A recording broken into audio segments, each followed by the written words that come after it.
이어서 제가 가져온 자료는 2020년 2월 28일에 매일경제에서 나왔던 스왑 분석으로 살펴본 2020 유통업계라는 스왑 분석의 분석 예시인데요.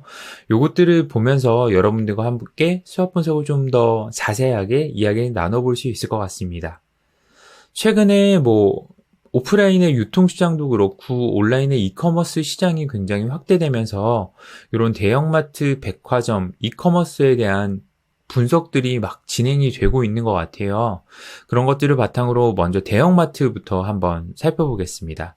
대형마트가 가지고 있는 강점들은 신선식품 관리 노하우, 식품 MD 경쟁력, 다수 점포 보유, 부동산 수익이라고 나와 있습니다.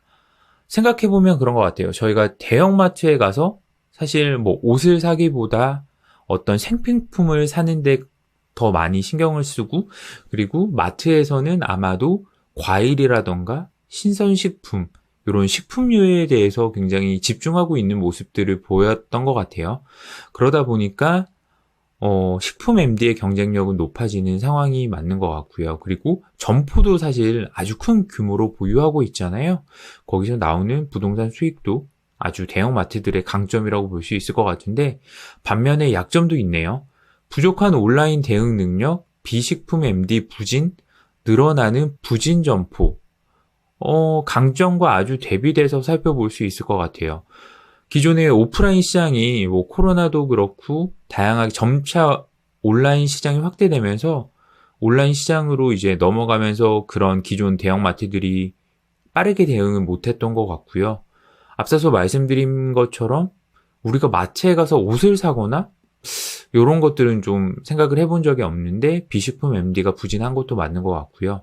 그리고 사실 기존에는 아주 대형마트로 다양한 사람들이 오프라인에서 쇼핑을 했으니까 매출이 줄지 않았는데 지금은 다 온라인으로 많이 넘어갔죠.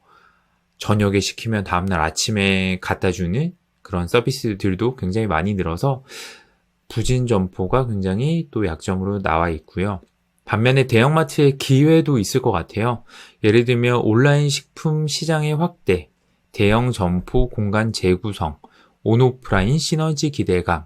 우리가 생각했던 게 이제 기존의 아주 넓은 공간들을 다양한 방법으로 재구성해서 활용하면 훨씬 더 좋은 기회가 될 수 있을 것 같고, 기존에 가지고 있던 식품에 대한, 신선식품에 대한 MD 경쟁력이 있었으니 이런 것들을 바탕으로 온라인 시장으로 확대하면 훨씬 더 기회는 될 수 있겠다라고 볼 수 있을 것 같고요.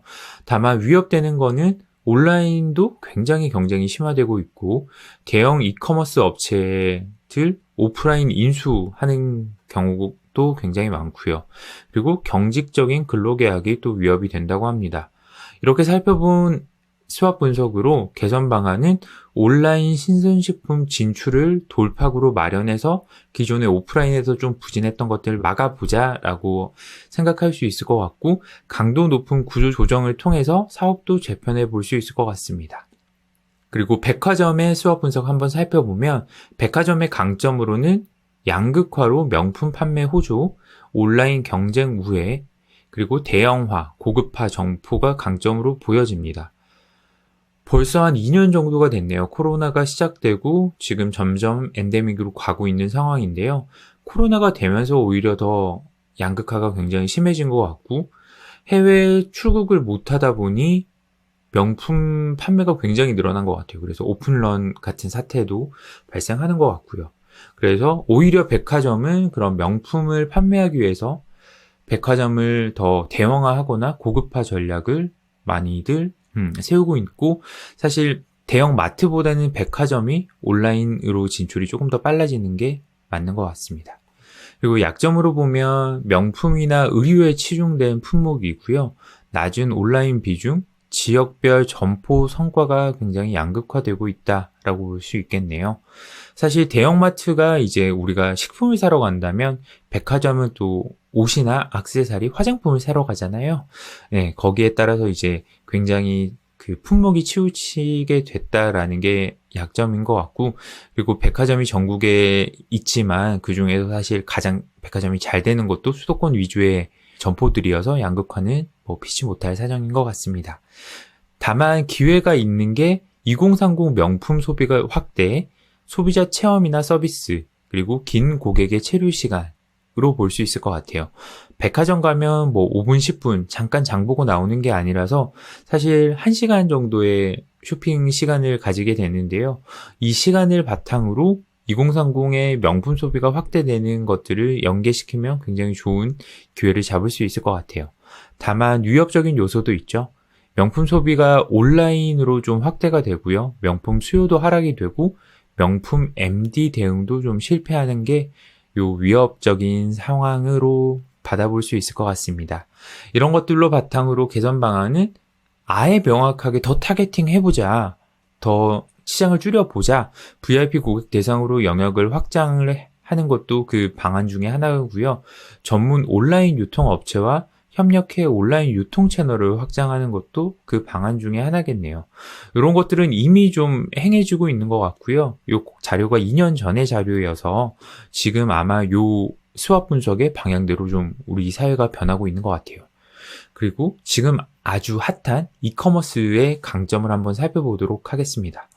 이커머스의 강점이라고 하면 배송이 굉장히 편리하고 가격도 경쟁력이 있죠. 온라인 쇼핑 수요가 증가하고 있고 상품도 굉장히 다양합니다. 반면에 약점은 물류 인프라는 굉장히 부족해요. 그리고 지속적인 적자가 따라오고 있고요. 배송 한 건 한 건마다 굉장히 배송비가 또 올라가고 있죠. 여러 가지 사태들이 이커머스에도 약점은 있는 것 같고요. 반면에 기회 같은 경우는 온라인 채널에 대한 신뢰도가 굉장히 상승하고 있는 것 같습니다. 우리가 과거에는 다 오프라인이 위주야 라고 했지만 최근에는 명품 커머스까지 등장하면서 온라인 채널에 대한 신뢰도는 확실히 상승이 된 것 같고요. 그리고 온라인 신기술도 등장하고 있죠. 우리가 뭐 모자를 선택하거나 안경을 선택해도 스마트폰을 통해서 내가 착용하는 그런 착샷들을 살펴볼 수도 있고요. 그리고 플랫폼 사업에 아주 높은 잠재력도 가지고 있습니다. 반면에 위협은 업체 간의 경쟁이 굉장히 심화되고 불안한 재무구조, 그리고 시장이 언제 재편돼도 이상하지 않을 가능성이 있는 건데요.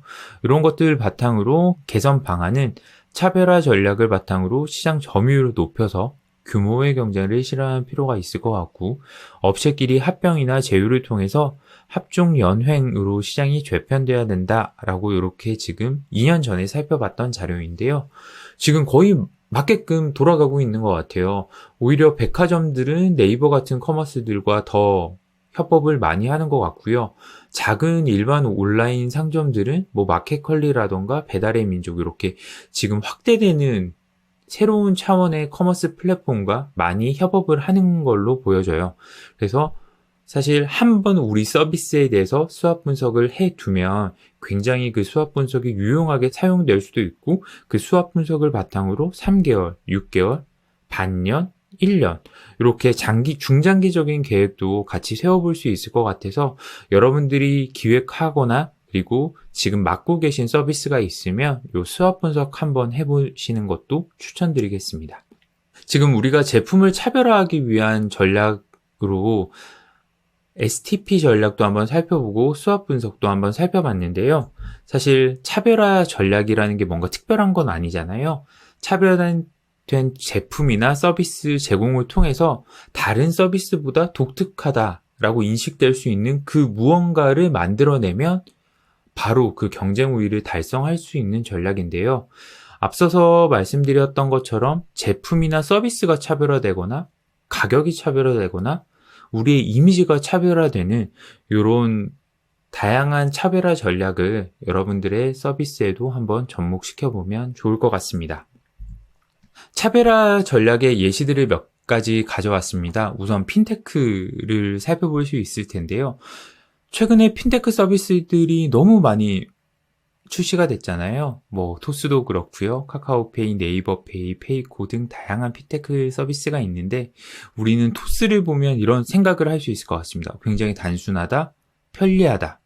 그리고 과거에는 여러 개의 은행 어플리케이션을 설치해서 송금을 했다면 지금은 토스의 하나로 번거로운 절차를 간편하게, 이런 게 지금 토스가 추구하는 이런 차별화 전략으로 보여지고요.